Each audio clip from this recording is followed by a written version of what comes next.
So what is up with old people? They're just hanging around our society, stealing all our Social Security money we have left, right? We laugh, but there's a serious stigma in our society around aging, and therefore around retirement, and it's causing us some major problems. So in 2015, there was a study that was released by the Center for Creativity and Wellbeing, and they were looking at the stereotypes associated with people who were aging and their different characteristics.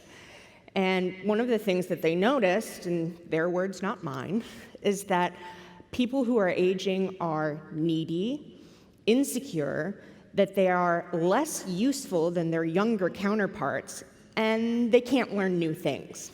So, we got over respecting our elders a long time ago, apparently, right?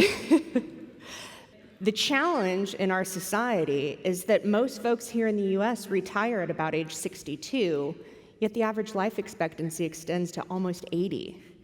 So this means that we're applying this whole host of horrible stereotypes to people for nearly a quarter of their lives. Now, the challenge here is, where did this all start? We have to go back to the Industrial Revolution to learn more about where all this started.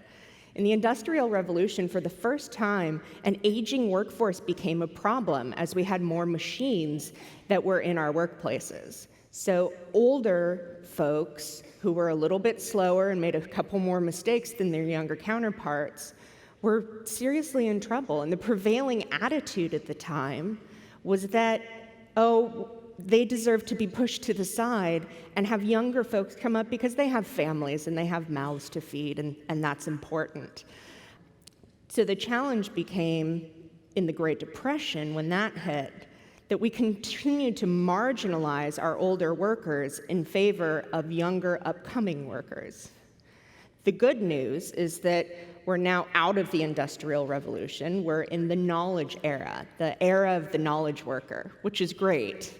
The bad news is that we carried all of those stereotypes and assumptions about older workers with us into the 21st century, and we haven't paused to think if they still accurately reflect our society or if they serve us anymore.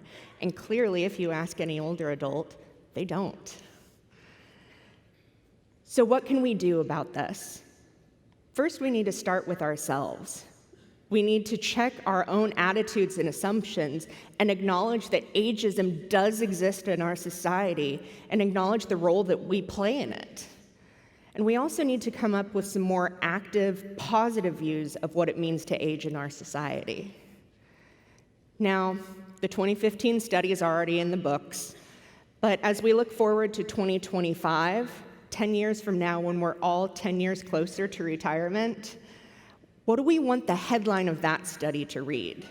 Is it going to be the same old stereotypes from the industrial era? Or is it going to be a new set of attitudes that drive us in the knowledge era to where we can fully realize our full potential? And it's up to us to decide. Thank you.